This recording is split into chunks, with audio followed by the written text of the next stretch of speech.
On February 21st, 2008, there was a fire in the Enceinte Jean Beauvais. 55 brave firemen fought the fire in the sleet and the rain of the night. What we found was that between the ceiling space in the kitchen area, there was some heat tape that was wrapped around the sprinkler piping and to keep the sprinkler piping from freezing, because sometimes in the winter where they don't have occupants, they don't have the building occupied, so they didn't have it heated all the time. Heat tape was wrapped around the sprinkler piping and then into a receptacle, and that old heat tape deteriorated to a point where wires were laying exposed onto some of the structural ceiling members, and that's what caused the fire. So here again, ironically, the piece of pipe that is going to help you put out your fire if you have one, happened to be one of the instruments that ended up causing the fire. It was that the building did have a sprinkler system in it, but the sprinkler system, if you can visualize this, the sprinkler system, the piping came through the ceiling, above the ceiling, and then comes through the ceiling. So if you have a fire in this area, that fire burns and sets that sprinkler system off. But in this case, the fire was burning in the space between the ceiling and the next floor. So even if the sprinklers were working, they weren't helping us put out the fire. So that was another integral part that kind of was a little bit tough for us.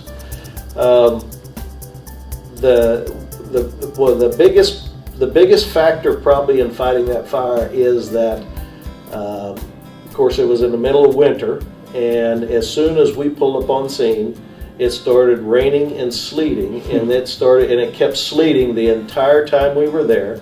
We were on scene for 6 hours, from about 3 in the morning till about 10 in the morning. With a fire that big and not being able to enter the building, we had crews that went in the building to do an initial knockdown, but with the fire above the ceiling, they weren't doing much good.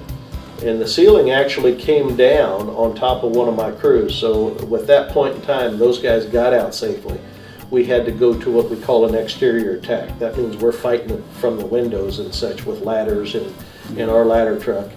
And we had help, what we called mutual aid for another ladder truck out of the city of Perryville, which is about 30 miles south of us here. So once we started an exterior attack, we knew it was going to be a pretty long, extensive fire. So we started calling mutual aid for manpower for departments in the rest of the county. So we ended up with like 57 firefighters on the scene. There used to be a misconception that volunteer firefighters were somewhat substandard and somewhat less than the full-time paid professional firefighters. That's not so true anymore. A fire in the jurisdiction of a volunteer fire department is no different than that of a full-time paid big city fire department. And actually the training and the expertise it takes to be a firefighter should be no different either. Our people are trained. We have an in-house training program, and as recent as 5 years ago, we started sending, well actually we have started this in the mid-'80s with our volunteer folks, as sending them to the certified firefighter training with the state of Missouri. So if you ever hear any firefighters say they're certified firefighter 1 and 2, that's what that means, is they've been through a certified firefighter program and have a certificate from the state of Missouri for firefighting and hazardous materials. Lived in towns with 2 towns with full-time, fully paid firefighters in Sykeston and Columbia, Missouri. And then here you got St. Jimmy, where it's all volunteer. Considering the time of night, and by the time it was noticed that it was on fire in the first place, I don't think it would have made a difference, because it wasn't discovered by a fire alarm. It was discovered by a police officer just happened to drive by and see smoke coming from it. Middle of the night, you talk about 3 a.m., so everybody's pretty much asleep. except for the police force and emergency responders. And so I don't think it would have made a difference in this case.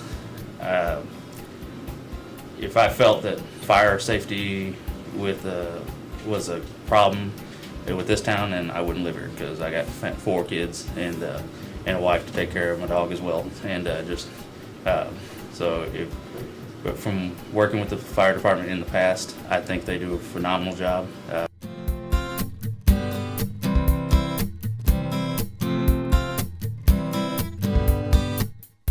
The restoration is going great. It did take quite a while to clean it out. I mean, it's over 7,500 square feet and full of things. But the crew is terrific, and we've been very pleased with everyone involved. Did the loss of this building affect business? Well, it shut it down. They said once they started actual reconstruction, which was last Friday, it should be 6 months.